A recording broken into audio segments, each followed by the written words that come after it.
잇몸이 내려앉고 치아 사이에 삼각형 틈이 생기는 이유는 5가지가 있습니다. 첫 번째, 치주 질환. 두 번째, 잘못된 입술질. 세 번째, 네 번째, 다섯 번째. 걱정하지 마십시오. 각자의 이유와 해결 방법이 있습니다. 안녕하세요. 11년차 치주과 전문의 송유정입니다. 많은 분들이 치아 사이에 검은 틈을 치아가 벌어진 것으로 알고 계신데요. 사실 이건 블랙 트라이앵글이라는 현상입니다. 여기 보시는 것처럼 잇몸이 내려앉아서 생기는 삼각형 모양의 검은 공간이 바로 블랙 트라이앵글입니다.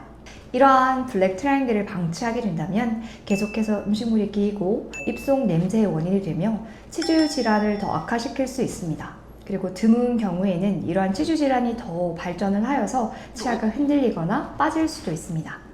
하지만 원인만 정확히 안다면 충분히 예방하고 개선할 수 있습니다. 오늘 이 5가지 원인과 각각의 해결 방법을 모두 말씀드리겠습니다. 끝까지 보시고 여러분이 소중한 잇몸 지키시기 바랍니다. 먼저 블랙 트라이앵글이 뭔지 알아볼게요. 블랙 트라이앵글은 치아와 치아 사이에 잇몸이 내려앉아서 생기는 삼각형 모양의 공간입니다. 그림자 때문에 검게 보여서 이런 이름이 붙여졌습니다.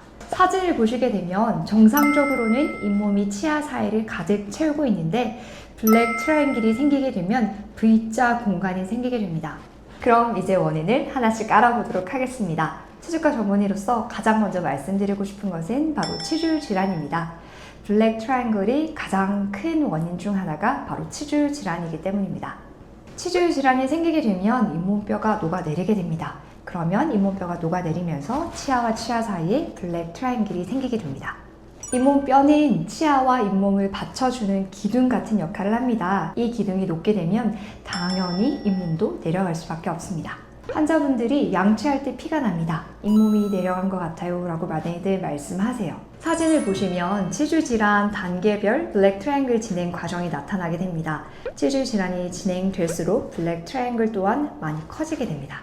치주 질환으로 인한 블랙 트라이앵글은 먼저 치주 치료를 받으셔야 합니다. 스케일링에서부터 재생 치료까지 필요한 치주 치료를 받으셔서 예방하고 치료하시는 것이 좋습니다. 두 번째 원인으로는 잘못된 칫솔질이 있습니다. 가로로 또는 세게 칫솔질을 하는 경우에는 잇몸이 퇴축되면서 블랙 트라이앵글이 잘 생길 수 있습니다. 사진을 보시게 되면 가로로 세게 닦아서 잇몸이 깎여서 내려간 모습을 볼 수 있습니다. 이렇게 되면 잇몸이 깎이거나 상처가 나서 점점 퇴축되기 쉬워지게 됩니다. 잇몸은 생각보다 많이 약합니다. 매일 세게 문지르면 상처가 나고 퇴축되기 쉽습니다. 환자분들이 열심히 닦았는데 오히려 잇몸이 내려갑니다 하는 경우가 있습니다. 입술질은 부드럽게 부드러운 칫솔로 꼭 하시기 바랍니다. 이렇게 부드럽게 칫솔물을 이용해서 세로로 닦아주시면 됩니다. 부드러운 칫솔물로 올바른 방법으로 칫솔하고 이미 퇴축된 잇몸은 잇몸 이식술로 회복하실 수도 있습니다. 세 번째입니다. 나이가 들면서 자연스럽게 잇몸이 위축되면서 블랙 트라이앵글이 나타날 수 있습니다. 20대와 50대 잇몸 상태를 보시면 차이가 확실하게 보이시죠? 관절이랑 똑같습니다. 관절도 처음에는 튼튼하고 좋지만 저희가 계속 사용하고 나이가 들면 들수록 점점 안 좋아질 수 있습니다. 잇몸도 마찬가지로 나이가 들면 들수록 점점 퇴축하기 쉬워지게 됩니다. 잇몸도 피부처럼 나이가 들게 되면 탄력이 떨어지고 얇아지게 됩니다. 그리고 환자분들이 예전에는 이런 틈이 없었는데 언제부터 생겼어요 하는 경우가 많이 있으세요. 이런 경우에는 완전히 막을 수는 없지만 관리를 잘 하면서 잇몸 퇴축의 진행 속도를 늦춰줄 수 있습니다. 블랙 트라이앵글의 네 번째 원인, 바로 교정치료입니다. 교정치료로 치아 배열이 바뀌면서 이전에 가지고 있었던 치아 사이의 블랙 트라이앵글이 나타날 수 있습니다. 사진을 보시게 되면 교정 전에는 치아가 겹쳐 있어서 잘 안 보였는데 교정 후에 가지런해지면서 잇몸 형태가 드러난 경우입니다. 그리고 치아가 삼각형 형태인 분들은 블랙 트라이앵글이 더 잘 보이게 됩니다.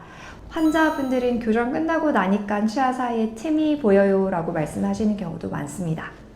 이 경우에는 교정 치료 단계에 미리 계획을 하거나 그리고 IPR이라는 방법으로 개선할 수 있습니다. 5번째 원인입니다. 임플란트 주변에는 자연 치아와 잇몸 형태가 다르기 때문에 블랙 트라이앵글이 더 생기기 쉽습니다. 사진을 보시게 되면 자연 치아 주변의 잇몸과 임플란트 주변 잇몸의 모양이 다른 것을 볼 수 있습니다. 특히 자연 치아 같은 경우에는 잇몸이 얇고 뼈가 얇아도 자연 치아를 지탱해 줄 수 있는 힘이 있지만 임플란트의 경우에는 자연 치아보다 훨씬 더 많은 양이 있어야 자연 치아와 유사하게 임플란트를 받쳐줄 수 있다고 합니다. 그리고 임플란트는 치아 뿌리가 실제 치아와 형태가 다르기 때문입니다. 임플란트는 하나만 심게 되지만 어금니 같은 경우에는 뿌리가 여러 개 있습니다. 당연히 임플란트 뿌리 하나 있는 것과 여러 개 있는 것은 형태가 다를 수밖에 없습니다. 환자분들이 임플란트 한 곳 주위가 음식물이 잘 끼어요 라고 말씀하시는 경우가 많은데요. 바로 이러한 경우 때문입니다. 해결책을 말씀드리기 전에 먼저 이러한 블랙 트라이앵글을 계속 두게 되면 어떤 문제점이 생기는지를 알아보도록 하겠습니다. 첫 번째는 음식물 끼임과 구강위생 악화입니다. 가장 흔한 문제점이 음식물이 끼이는 겁니다. 특히 고기와 채소 같은 섬유질 음식이 끼이면 제거하기 어렵습니다. 음식물이 끼게 되면 세균이 더 잘 자라서 입냄새와 잇몸 염증의 원인이 됩니다. 또한 이러한 음식물들은 계속 끼게 되면 치아 사이를 벌어지게 할 수도 있고요. 치아 뿌리의 충치를 유발할 수도 있습니다. 치아 뿌리의 충치는 치료하기 매우 어렵고 발치의 경우가 많기 때문에 매우 조심하셔야 됩니다. 그리고 환자분들이 매번 식사 후에 이쑤시개를 써야 합니다 라고 하시는 경우도 많습니다. 치과의사로서 이쑤시개를 추천드리지 않고요. 치간 칫솔로서 깨끗하게 해주시는 것을 추천드립니다. 두 번째는 기존에 있었던 또는 기존에 있지 않았던 잇몸병이 악화될 수 있습니다. 블랙 트라이앵글은 관리가 어려워서 기존에 있던 치주 질환을 더 악화시킵니다. 그리고 심리적으로 위축될 수 있습니다. 환하게 웃지 못합니다 라고 말씀하시는 환자분도 많으신데요. 웃을 때 검은 틈이 보여서 자신감이 많이 떨어지시는 분들도 있으세요. 그리고 시간이 지나게 되면 이러한 블랙 트라이앵글은 점점 커질 수 있습니다. 다행히 적절한 치료로 이러한 블랙 트라이앵글을 개선할 수 있습니다. 그럼 이제 현실적인 치료법에 대해서 한번 알아보도록 하겠습니다. 첫 번째는 레진 치료로 개선할 수 있습니다. 작은 블랙 트라이앵글은 레진으로 시각적으로 개선할 수 있습니다. 당일 치료도 가능하고 생각보다 비용도 다른 치료보다는 많이 저렴합니다. 하지만 이것이 근본적인 해결책은 아니고요. 시간이 지나면서 레진의 변색이나 탈락 가능성이 있습니다. 그래도 블랙 트라이앵글 있으신 분들에게 레진 치료를 해주시면 생각보다 엄청 만족하세요. 보이는 것도 많이 좋아지시고 음식물 끼이는 것도 많이 좋아지신다고 합니다. 하지만 이런 레진 치료 또한 정밀하게 잘 해줘야지만 잇몸병이 악화되는 것을 방지할 수 있습니다.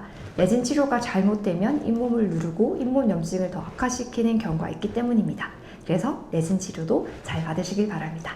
두 번째는 잇몸 성형술과 이식입니다. 이 경우에는 다른 곳에 있는 잇몸을 이식해서 블랙 트라이앵글을 해결하는 방법입니다. 이러한 해결 방법은 블랙 트라이앵글 안에 잇몸을 이식한다는 이야기가 아니고요. 잇몸을 더 두텁고 건강하게 만들어서 이 사이 공간을 채울 수 있도록 하는 것입니다. 잇몸 이식 후에도 환자분들 만족감은 매우 높으셨어요. 치아 사이 공간도 많이 좁아졌고 잇몸도 튼튼해지고 그리고 치아 뿌리도 많이 내려가신 경우도 많이 해결되셔서 다들 많이 만족하세요. 하지만 이런 잇몸 이식 수술을 모든 케이스에 적용할 수 있는 건 아니기 때문에 전문의와 상담하시는 것을 추천드립니다. 세 번째, 치주 치료입니다. 치주 치료는 블랙 트라이앵글을 막는 해결 방법은 아니지만 이러한 블랙 트라이앵글이 더 악화되는 것을 방지하는 역할을 하게 됩니다. 근본적으로 치아 사이의 뼈가 내려가면서 블랙 트라이앵글이 커지는 거기 때문에 이런 것을 방지하는 역할을 한다고 할 수 있습니다. 네 번째는 라미네이트입니다. 요새 라미네이트 많이 하시는데요. 심리적인 목적으로도 많이 하지만 치아 사이 공간을 메우는 목적으로도 라미네이트를 많이 하십니다.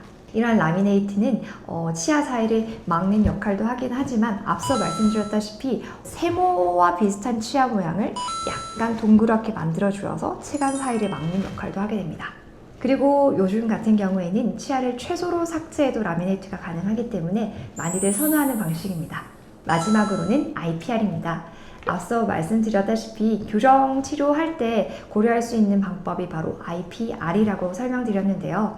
치아 접촉점을 저희가 개선하는 방법입니다. 피부처럼 생긴 치아를 양쪽을 살짝 깎아주어서 모양을 개선하고 그렇게 되면 치아 사이의 공간을 더 좁아 보이게 할 수 있습니다. 하지만 IPR 같은 경우에는 치아 사이의 면을 살짝 다듬어 주는 거기 때문에 너무 무분별하게 된다면 치아 사이 틈이 아예 벌어질 수 있습니다. 그래서 이것은 바로 교정 치료하면서 꼭 하시기 바랍니다. 솔직히 말씀드리면 블랙 트라이앵글이 한번 생긴 것을 완전히 없애는 것은 거의 불가능합니다. 치료의 목표는 블랙 트라이앵글을 완전히 없앤다는 거기보다는 진행을 방지하고 개선하는 데 있습니다. 사진을 보시게 되면 현실적으로 이 정도는 기대할 수 있는 개선 수준입니다. 앞서 말씀드렸다시피 블랙 트라이앵글은 완전히 해결할 수 있는 방법은 없기 때문에 예방이 우선입니다. 예방법은 첫 번째 올바른 칫솔질입니다. 부드러운 칫솔로 세로 방향으로 닦아주세요. 두 번째는 정기적인 스케일링입니다. 6개월마다 내원하셔서 치주 질환을 예방해주세요. 세 번째는 치간 청소입니다. 치간 사이에 치실이나 치간 칫솔로 치간을 관리해 주십시오. 네 번째는 정기검진입니다. 초기에 발견되게 된다면 대응하기 쉽기 때문에 언제든지 정기검진 내원해주세요. 블랙 트라이앵글이 생기는 주된 원인은 잇몸 건강과 관련이 있습니다.